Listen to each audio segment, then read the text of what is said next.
no idea what threats are out there. So, and then she also commits elderly abuse in this trailer, which is awesome because I think it's about time we take down the old people. They're just getting in the way, you know? Like, just because they're old doesn't mean we shouldn't hit them once in a while. Regardless if they're a scroll or not. Listen, if any of you guys work at a hospice center, just start punching them when they get out of hand. That's what Captain Marvel is trying to tell. I'm sure that's that's a scroll disguised. Or maybe she thinks it's a scroll, and that's going to be like a comic. That's who she's shooting at on the train. Oh yeah, fucking old lady's getting away. Hey, Reject Nation, Greg Alba here. John over here. Andrew over here. So, Andrew Gordon over on the Movie Source channel, and John Humphrey here. So, we just did a reaction to the Captain Marvel trailer. Obviously, the first time you watch something, there's a lot of excitement, a lot of enthusiasm. There's things you're going to miss. There's things you're not going to have time to really break down. Yeah, we missed Ronan. We missed Ronan. We didn't even touch on Mar-Vell. Like, there's just certain things where we just don't have time right now for the first video. We were like, we'll just do another video right afterwards. So here's that other video. Before doing that, I want to thank everyone who's been joining our Patreon page. We've been getting a lot of patrons lately. Over there, we do TV show reactions for shows like My Hero Academia, Attack on Titan, Full Metal Alchemist Brotherhood, Gotham, Riverdale, and Supernatural. Also do weekly Q&As. With that in mind, before we hop into this video, I want to give a Patron of the Day shout out to a woman named Rosa Para. She is like the Lady Stark of our channel, and Rosa, I feel really bad still because there was a live Schmodown event very recently for Collider Videos at the El Portal Theater. Had no idea you were there. Had no idea you were none there. Of your posts. I didn't check my social media till like way after the event. Normally on weekends I kind of avoid social media throughout the day. I felt terrible that you and Cassandra were there, but next time I promise there's any kind of event, I'm gonna check my notifications to see if you're there. We owe you a drink, we owe you dinner, we owe you a good time, my friend. A really good time. I love you, my dear, and really sorry about that. In a lot of ways, you are the Captain Marvel of our channel too. True that. Anywho, let's get into this. All right, you guys ready? I'm ready. Let's break this trailer down, peeps. Do it. Okay, so she's falling from the sky. Into Blockbuster. Yeah. Into a Blockbuster. That's a video store. They used to have these things called tapes. A video store. Video store. What's a video store? Normally, I don't think the Marvel trailers give away the openings of their films. I imagine this is the first 10 minutes. I don't think this is the exact opening shot. This has to be the first 10 minutes. I mean, when we saw the Infinity War trailer, I thought all that Loki stuff was going to be in the first few minutes, and sure enough, it was. So maybe this is the first few minutes, because later on in here, when Sam Jackson, he's talking about alien invasion, car crash, all those things. It sounds like the preliminary phase of her trip to Earth for this. At the very beginning, it's like, I imagine that there's a later shot where there's a spaceship in there, and that must be what Sam Jackson's referring to, and all this happening. And she's in this suit right now, too. Yeah. The Star Force suit. The Star Force suit, yeah. So my guess would be that maybe we'll get like a smidge of action right before she crash lands or something like that. You know? Yeah. I actually wouldn't mind if they just hop right into it. That would be cool. Like, I think just it'd be to do a straight fallen to Earth kind of, yeah. And then they kind of just reseed it all with like flashbacks and stuff like that. Yeah, because weirdly, when I watched this trailer back while I was editing it, I kind of got Man of Steel vibes when I was watching it. I was thinking that a little too. Man of Steel and maybe potentially a little Deadpool, like hopping around within the past parts of the origin with also, because she's already going to start the movie with her powers and stuff like that. There's obviously going to be stuff that's already happened by the time she gets here, so maybe some of that. I mean, other than that structural thing, I don't get a tonal thing at all. Not at all tone. Not at all. No. Just in the structure. Yeah. But in terms of tonal, it's like, especially with, you know how we're used to associating our superheroes as incredibly charismatic, and then Superman didn't have that super charisma that we did get in Man of Steel. And also even the music kind of seems a little Hans Zimmer-esque now that I think about it. And because I really like the music here, and I feel like Captain Marvel could have a standout score from the Marvel films. There are some of the Man of Steel vibes. But yeah, she crashes into Blockbuster Video, which, if you're born after the year I don't know, 2005 or something, you're probably like, what the hell's a Blockbuster Video, you know? That used to be on every single corner when I was growing up, man. Yeah. The most expensive rentals you could have ever thought of. Yeah. And also the late fees usually killed you too. Oh gosh, Blockbuster was expensive as shit. Not surprised they're out of business. They were so pricey. Should have had it crash into Odyssey Video. Yeah. Rest in peace. But it's cool to see, obviously, it's not like a 90s aesthetic thing that, just throws you back into the 90s. So It's like the 90s, like the perfect way to go. It's the 90s. in one Visual image. storytelling, people. War is a universal language. say action. I know a renegade soldier when I see one. Never occurred to me that one might come from above. Okay, yeah, just give it a sec. Space invasion. It seems like in the first parts of this movie, she crash lands on Earth. She's not remembering her past at all. It even kind of seems like when she's wearing that shield hat, right? Mm-hmm. Yeah. And then she knows to use her thumbprint so she can get access into shield. Is that part of the beginning of the movie where she's just kind of trusting her instincts, or she gets a quick flash that maybe she had experiments done here or something like that before she left Earth? Or maybe someone just tells her to use her thumbprint. Yeah. And then she's just like, oh, it works, And I can definitely see there being that element of them kind of taking her in and kind of having to explain some things to her, maybe get her caught back up. Kind of like in a similar way to Steve Captain Rogers. America waking Yeah, up. I was thinking that. Felt like a little bit of that kind of callback, like at the end of the first Captain America when they're slowly bringing him back in, Yeah. Because it's a lot to take in to just say, hey, dude, you've been frozen for 7 years. I'm excited for this car chase, man. Like, I hope that this is actually a moment because... I want to feel the 90s of speed. Yeah, right? Well, and because the last couple of Marvel movies have also had a good element of, like, Ant-Man and the Wasp had some pretty cool car chases. Black Panther had some rad car chases, and, I appreciate that from them. I don't know, nothing ever matched the intensity of the Winter Soldier car chase. Yeah, for sure. No, yeah. the Nick Fury, Yeah. that car chase, that's one of the greatest action sequences. Space invasion. Big car chase. Truth be told, I was ready to hang it up. Because he's saying space invasion, big car chase, and they have that shot where the space invasion shot is. Right. My thought is that's probably the very beginning of the movie, that image that we had right there. And the big car chase. So it seems like she's going to go on... I can't tell if she's here on Earth by accident or she's on a mission. Because she's on top of the subway station or the train or whatever, and she's using her powers. Which is a really awesome shot, by the way. Just that flip, and then, you get a first look at some of that, a lot of people bring up Superman in relation to Captain Marvel when describing, like, just how powerful she is, and that was a cool image to showcase that. But is it like a funny moment that Marvel's hiding as a serious, intense moment? She thinks something weird's going on, so she's using her powers, or is she here on a mission and attacking someone, going after a threat? I like how they're setting up Nick Fury. I think he's more of a bureaucrat, working within S.H.I.E.L.D., but I think Phil Coulson, it's his first year in S.H.I.E.L.D., but I think Samuel L. Jackson has been there a few years, maybe. I'm not sure of the timeline, but I think he's been with S.H.I.E.L.D. a little bit. Looking for something beyond this world, something, more supernatural. And not a big deal, but I wonder if they're even going to mention Robert Redford's character in any way, just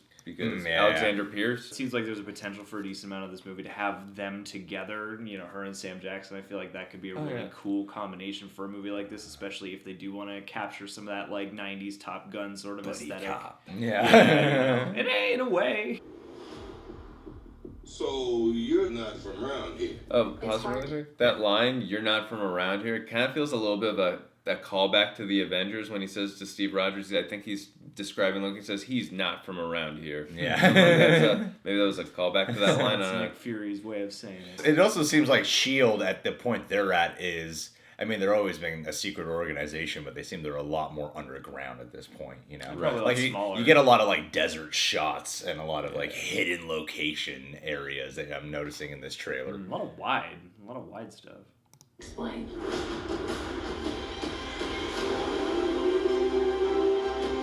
I keep having these memories. That's gotta be... I see flashes. I think I had a light. That's gotta be on Kree, right? You would think, yeah. No, that's Seattle. In the 90s. Yeah. Before it started raining like crazy. I am wondering how this movie's going to be structured, because we're bringing up how the director said they're going for this Top Gun vibe, but the way the trailer kind of communicates these flashback moments, they feel almost like dream sequences in a way. It's like one thing where she's bonding with Maria, but then you got this like one shot where she's on a rope. And it's like she seems like the Captain Marvel of how she's being introduced, kind of this, where am I? And trying to understand this world. Like the way her face is reading it, it looks like it's a dream sequence, or she's like living in part of her flashback in a way. I don't know if you guys know what I mean by that. No, I know. Kind of a pseudo where you have the character kind of experiencing the flashback, but I don't know. I know what you're saying, and it's hard to put into words. Or it could be these are triggering, memory flashback. I mean, it's like they insert the character in the now into their flashback, And especially the structural format is reminding me a lot of Man of Steel. I know it seems weird to keep referencing it, but she comes to Earth, she's flashing back to her past, she's like this moment she's on the rope, she falls, and then it reminds her of her childhood. Yeah. And then you cut to another moment where she's in her pilot outfit, but it looks like she's landing in like a crater. It looks like she gets her right before she gets her powers. It looks like. I don't know if that's just cool trailer editing, in terms of like matching the cuts with the falls, or if that is the way her mind's kind of working, where it's just in a bunch of different places in her life at once. Well, I'm thinking of it as a trailer too. This also makes me wonder how much of the movie they have to draw from at this point in time to put into a trailer, because this does feel kind of contained. Yeah. As far as a Marvel trailer goes. I mean, you definitely get some cosmic stuff. I like that idea that we're going to go back perhaps at least a little bit to see her as a child, because I think that was one of my favorite things about Man of Steel, is that first half stuff where you kind of spend time in the shoes, not just seeing how they acquire their powers and whatnot. We touched on in the other video, but that is Maria Rambeau. They're setting up clearly Monica Rambeau, who's Spectrum in the comics, and they're setting that up for Phase 5 and 6, because obviously we know this film is set in the 90s. Basically, Monica Rambeau, her daughter Spectrum, she can transform into any form of energy within an electromagnetic spectrum. That's why they call her Spectrum. Also, we see on the jet, it says Photon. John, spotted that, and obviously that's one of her aliases in the comics, her daughter, Monica. But again, they're just setting up that whole dynamic, and because they do that in all the Marvel movies, where they set up something, mention something. Like, you see Bucky with a lot of foreshadowing, him holding up the shield, stuff like that. Little details like that. So they're setting up Spectrum here. The fact that there's like one black supporting character here really does resemble that this is a 90s movie, she's got a black friend. Like everyone on Earth is white, and everyone on Kree is white. Then you got Sam Jackson and Monica here, it's awesome. And I'm Monica Maria. Then they have that shot where like she's going upside down, and it's making me wonder, Is that the new suit too? That looks like it's the Star Force. Green lighting, but it looks kind of, I don't know. It's hard to tell. At the same time, I'm like, was her memory wiped, or does she just forget what's happened because of all her experiences and everything? Is this the experimental time of what's happening to her when she's getting the DNA? Yeah, the Kree infused into her DNA. My guess would have to be that something would happen to kind of remove or to hide those memories somewhere, to have her be like, I keep having these memories. I can't imagine she would have just forgotten. But that's part of the plot of the film. She comes back to Earth to rediscover, herself. And, an figure out who she is. Emotional origin. And then she goes, screw this. I'll see you guys in 2018. Right. But I mean, John did mention that there was possible maybe hints of like the time vortex or the quantum realm. So maybe that's why she doesn't age, when we get to Avengers 4. Because, I mean, I'm assuming she looks exactly like this. She's not going to look too much older when we get to Avengers 4. I mean, I don't know. It was hard to tell in this trailer if there was any hints of quantum realm or time vortex or any of that stuff. It's going to be interesting. Maybe it's just that Kree DNA. Yeah. Keeps you looking fresh. We got Mar-Vell, we got Walter Lawson, and then if we go back, can we go back a little bit in the previous shot? Of the other Star Force members. We don't get them all, but we got, I believe that's Gemma Chan from Crazy Rich Asians. And then she's playing Minerva. To the left over there is Bronchar. And then we got behind, you can't really see, that's Atlas. And I would imagine... on the left. Who?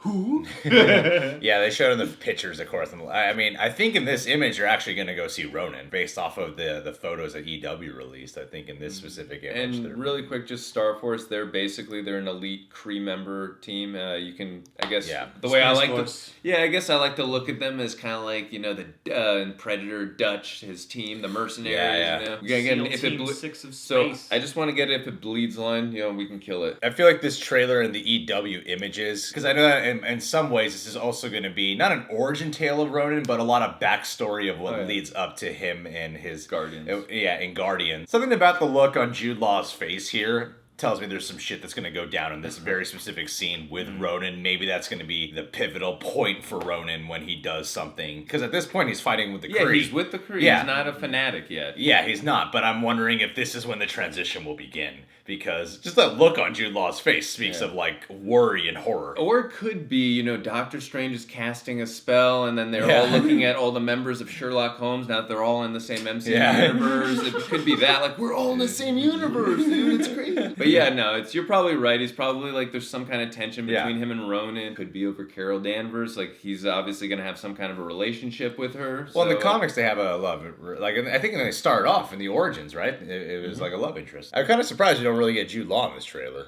since like they haven't been shy of promoting him at all that he's in this movie, and yet he's like barely. He's got this one shot. I can see a lot more of him in the next trailer. But.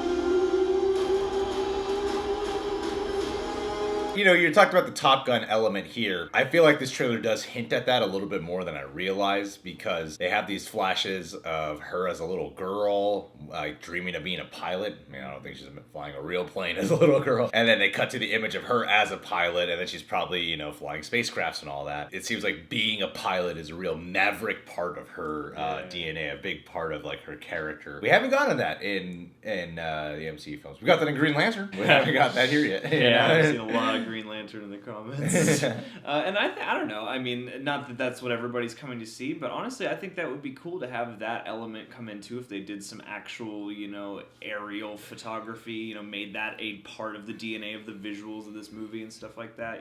They said she spent time with actual pilots, and I would love to see that on screen. We're spoiled by Mission Impossible, and I think that's a cue that they could actually make pretty cool and effective from there. We have no idea what threats are out there. And then she also commits elderly abuse in this trailer, which is awesome, because I think it's about time we take down the old people. They're just getting in the way, like just because they're old doesn't mean we shouldn't hit them once in a while, regardless if they're a Skrull or not. Listen, if any of you guys work at a hospice center, just start punching them when they get out of hand. That's what Captain Marvel is trying to tell. I'm sure that's that's a Skrull disguised. Or maybe she thinks it's a Skrull, and that's gonna be like a comic. That's who she's shooting at on the train. Fucking old lady's getting away. And then we see Ben Mendelsohn in the shot right before that. I think that's Talos. Right.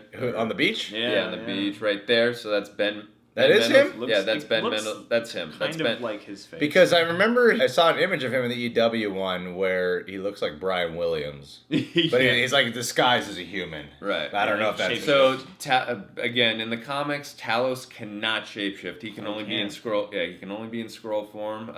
But... in this film, they're changing a little bit around from the comics. He can change into a human form, and he turns into Nick Fury's boss. So I mentioned in the other video, I wouldn't be shocked if he's the one that Nick Fury mentioned in Captain America Winter Soldier when he said, Steve Rogers, last time I trusted someone, I lost an eye. He can shapeshift into Nick Fury's boss at S.H.I.E.L.D., so I wouldn't be shocked if this is how Nick Fury loses his eye, is from him. Also, I did read that when he's in shapeshift form as a Skrull here, or rather when he's in Skrull form, he's got an Australian accent. When he's working for Nick Fury as his boss, he's got an American accent. So that throws off a lot of, Nick Fury was to think, that's Ben Mendelsohn. Obviously, he doesn't look like Ben Mendelsohn, but just like his voice, like, you sound a lot like my boss. Oh, wait, you got an Australian accent, so that kind of throws it off probably for him. That's pretty neat. That would be cool. He gets to use his actual accent for once. We don't, because all these comic book movies or big films that he's in, half the cast he has to use American. He has to use his American accent, so yeah, it's going to be cool to see. Okay, well, then in breaking down this trailer a little bit more, I imagine that, who she's actually attacking on that train must be, this has to be a Skrull in disguise right here. Of course. You would hope, yeah. Yeah. Might be like a fun looking sequence if like she's like chasing after her when she's in old lady form and like trying to fight this what people are thinking is an old lady and she's going after her if she doesn't morph into scroll form. But I think that'd be kind of a funny thing. And then Ronan, of course. At 1:32, I mean, we thought we didn't see Ronan in the trailer. I mean, I know I saw him. Cool shot. Yeah, you get like a brief tease at Ronan. It's so fast, though. I mean, we watched the trailer twice, and none of us noticed that was Ronan there, you know? But when you really slow down this trailer, you're like, oh, there he is. I don't know if the Skrulls are attacking Earth, but they're at least having They're invading Earth. They're invading for sure? Mm-hmm. Is that what you read? That's what I read. Yeah, they're invading Earth. Is Captain Marvel showing up on Earth to protect them? But then she's like, chasing her. Are they? Why would they? So wait, that's the plot point I'm confused at. Are they chasing her? They get to Earth, now they're invading Earth, or are they invading Earth and Captain Marvel was there fighting? I mean, they didn't obviously go into too much detail. I just had read that the Skrulls were invading Earth. There's the Kree-Skrull War, but it just said that the Skrulls were invading Earth. Is from what I read. Clarify it. We'll probably get another plot point that'll break it down more. Phil Coulson does look very de-aged. Yeah. Hair-wise, too, for sure. Oh, yeah, no, it looks like very de-aged. And again, I love that we're going to get to see him in his rookie year, and he did mention in Iron Man 2 that, to Mr. Stark, this isn't my first rodeo. Maybe this is what he was talking about. So it's going to be cool to see the dynamic between him and Nick Fury, because, again, that's such a meaningful relationship, especially everything that happens in the Avengers. I mean, that's the whole main plot point of that film is they're the ones he's avenging. It's Phil Coulson, so it's great to see that he's back in the MCU, of course. Obviously, we know he's in Agents of S.H.I.E.L.D. I just mean from a film perspective. From the movie's perspective. That's exciting. It's great to see him back again. And I heard he's a big fan of MC Hammer in this. It's going to be cool seeing 90s, stylized Phil Coulson and how that works. I hope the main B story is just a bromance between him and Nick Fury. Yeah. That'd be great. And then you do see the beeper here. Yeah, with some Target product placement. With Target. Targe? Targe. I can't tell if they cut the shot early and it's supposed to say Target or is Targe a thing part of the MCU? I'm not sure. It might be with Target, but I don't know. Or Targer? Targaryen crossover. The one thing I know is no one on YouTube ever overanalyzes things. Never.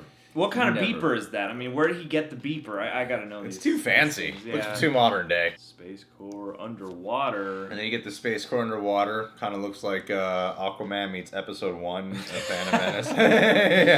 Yeah. You see all these shots of the trailer. I was like, this look a little goofy to me. A little bit. But it's cool because she's got the mask and she's got the mohawk helmet. Yeah. In the comics, when Carol Danvers was first introduced, she bore a helmet, and the color scheme that resembled Mar-Vell, but the helmet that she wore had a mohawk style, on top of the head on the helmet. So that's what this is nice. Just like Yondu. Yeah. I just want to know how much time it takes Carol Danvers to slide her hair through the slit in that helmet, because it seems like it would take a long time to make that thing work out. Speaking of Yondu, we obviously know that he was a prisoner of the Kree. It's in the 90s, so we know in the timeline he picked up Star-Lord in 1988, so he's probably off somewhere in space doing his thing, doing his Ravengers thing. So I don't expect to really see Yondu in this film in any way. I mean, well, and after all the James Gunn controversy, I feel like they would maybe want to keep that down. I would love that too.